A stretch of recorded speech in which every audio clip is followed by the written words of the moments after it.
This is the short story called Upono and the Binney Corporation Colony 7, by Seth Underwood. Upono and the Binney Corporation Colony 7.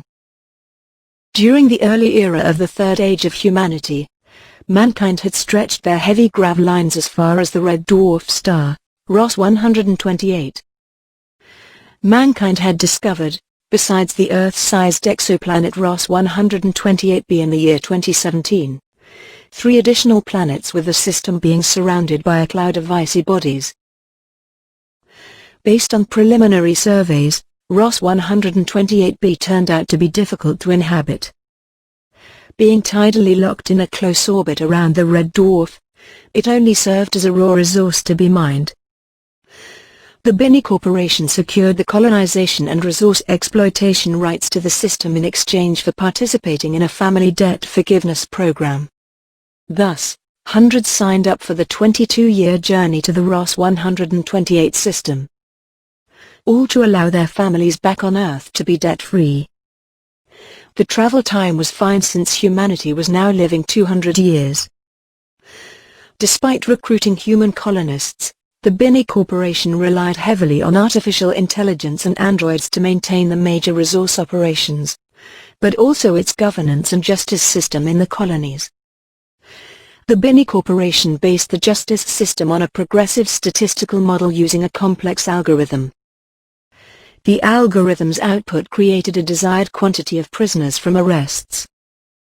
The factors used included everything such as work assignment, to age, to sex, to hair color, to tattoos, to piercing, to colony generation, to genetic issues, to cybernetic replacements, and too many other factors not listed here. In short, everything possible to describe a colonist besides the specifics of the case.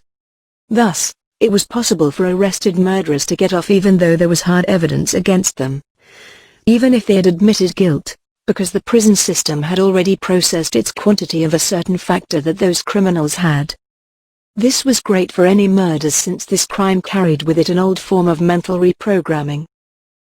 The punishment required a subject to be strapped into a chair daily, injected with mind-altering chemicals, and shown repetitive vids for over a year until they had reached a docile state of mind. This justice system was fully automated and didn't rely on the use of human police, judges, lawyers or juries.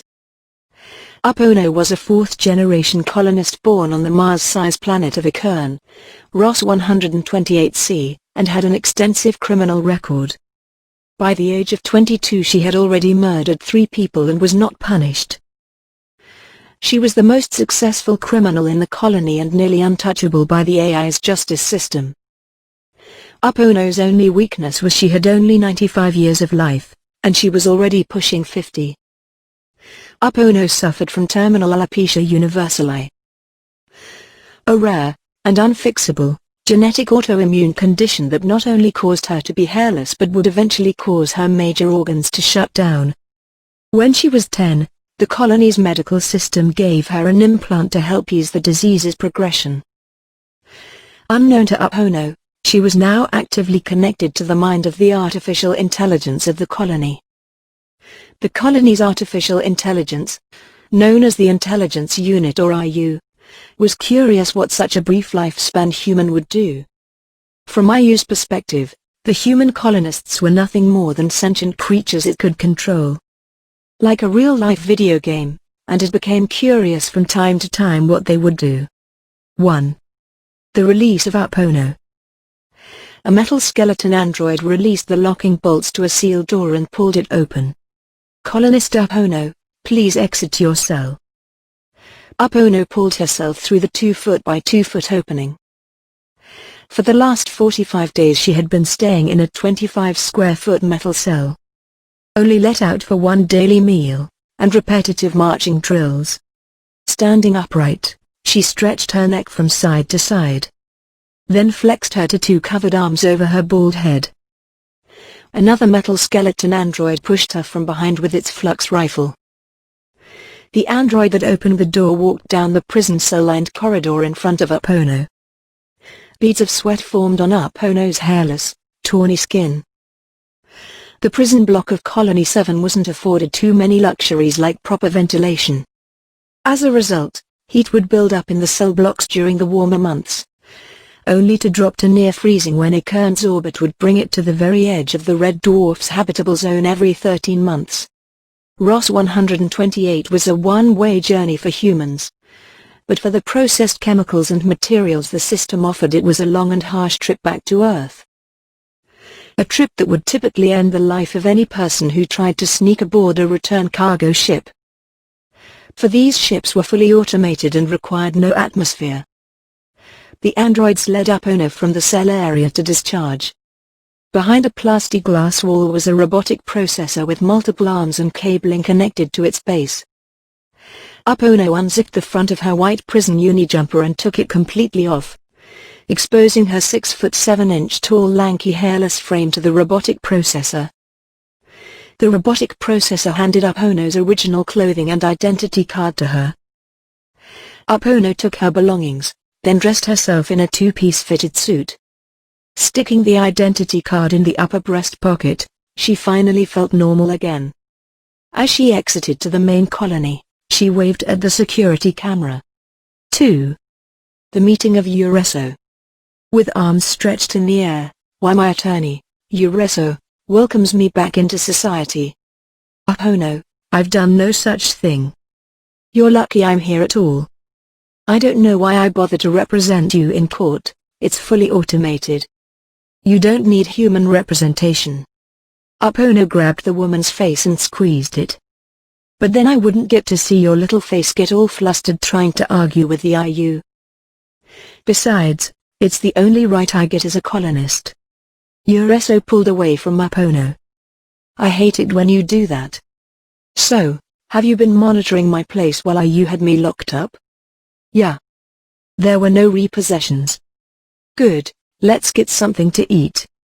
I'm starving. The rations in prison barely keep you alive."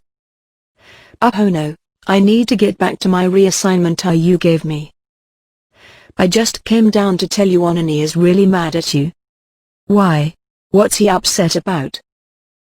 "Two of Zemzu's friends killed his younger sister, Oksai, once they found out Onani beat the prison odds in killing Zemzu.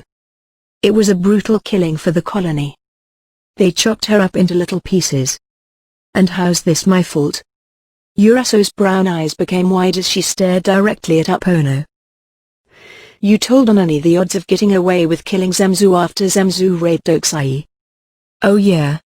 I forgot about that. You really lose track of things while in prison. What's Onani's current assignment?" "I dunno. Last I heard he was working in a manual repair crew being sent to the Flare atomic capture systems." Ureso walked away from Upono. "Look Upono, I gotta get going. Just watch your back." 3. Upono thinks about things. Upono sat at the counter of an automated food stall eating a plant-based ham and cheese sandwich on rye with a side glass of chocolate protein drink. She thought to herself, "Ish, this fake meat tastes so much better than the rotten crap they push in the prison. I'd order a second if I had more dishes. Once IU gives me a colony assignment, then I'll have more dishes for meals. Unless I figure out something else between now and then." Upono finished eating the last bite of her sandwich. "But what am I going to do about Onani? He's such a young impetuous idiot. Always worried about family honor. We are all debtors in this colony. We have no honor. It's been that way since our ancestors came to this system. He'd chance prison just to get revenge. He's only mad at me because his sister's killers no doubt got punished for her murder and he can't do anything against them right now. I just got out, and I don't want to test those odds for a while.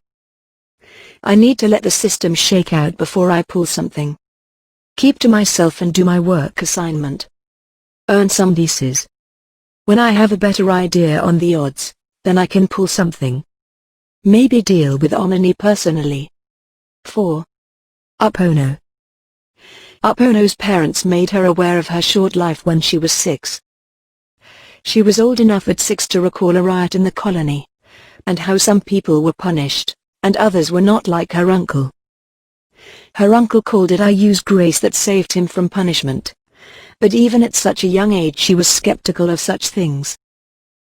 After all, she was just told how many years of life she would have and why she had no hair.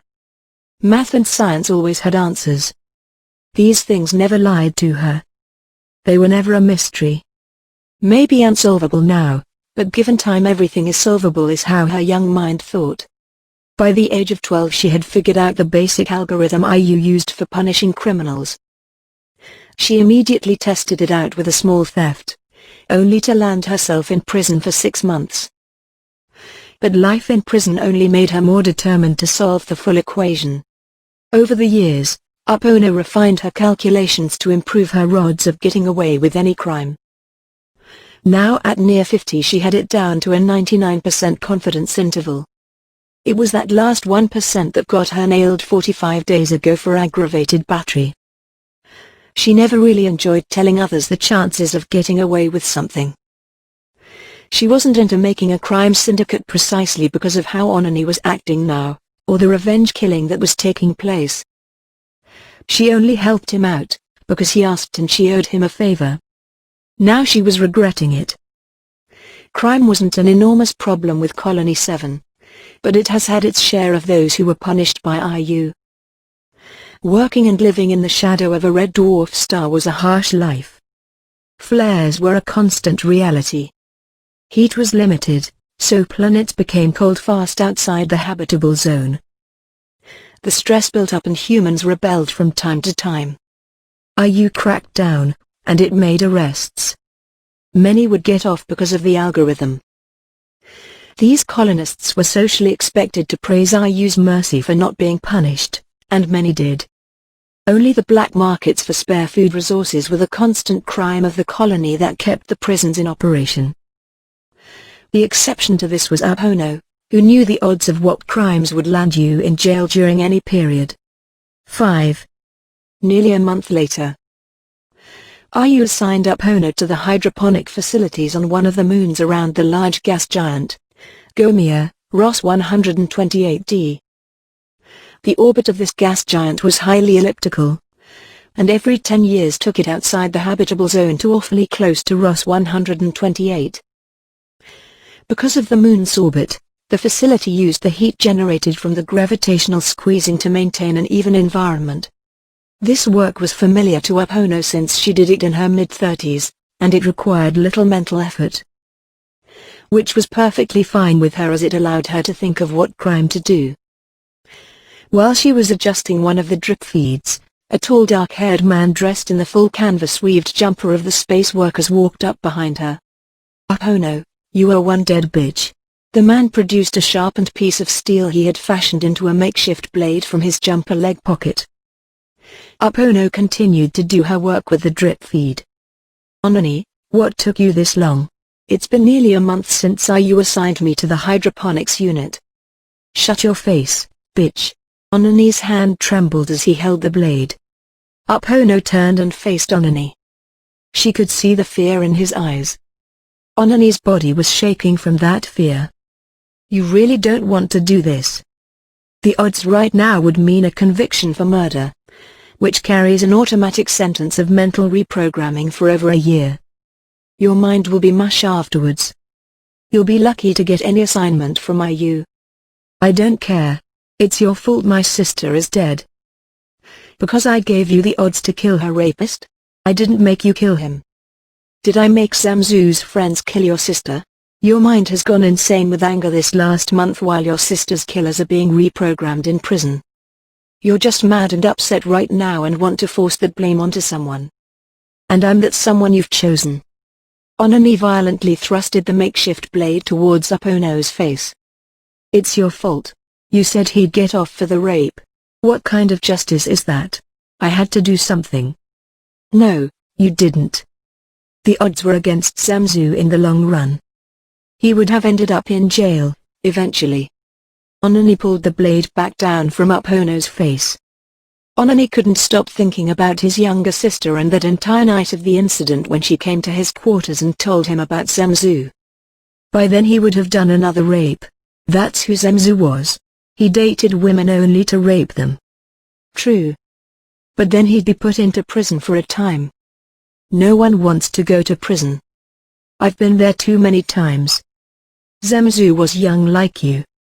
Never been caught before by IU's justice. He would have gone insane in there. The Binney Corp designed it to break your body, mind, and spirit.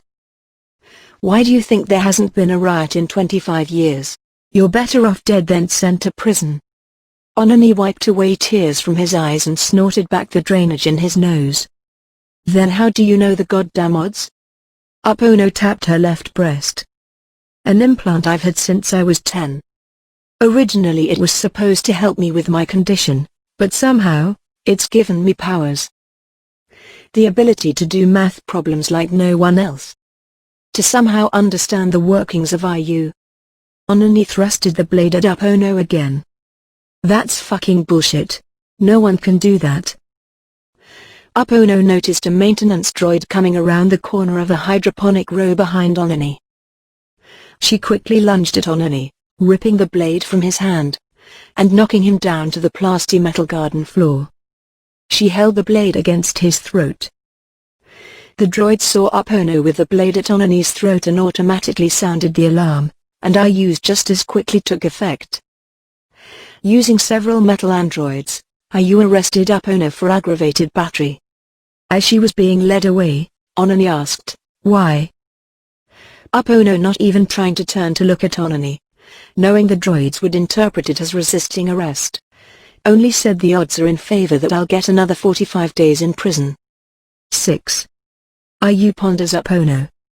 Buried deep inside the icy body known as Bolera, Ross 128E, just outside the habitable zone of the Red Dwarf, is the massive artificial intelligence known as IU.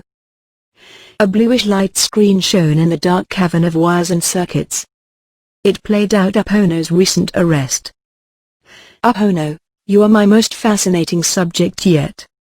Will you ever thank me for my gift? Or must I break you first? Or will death take you before then?"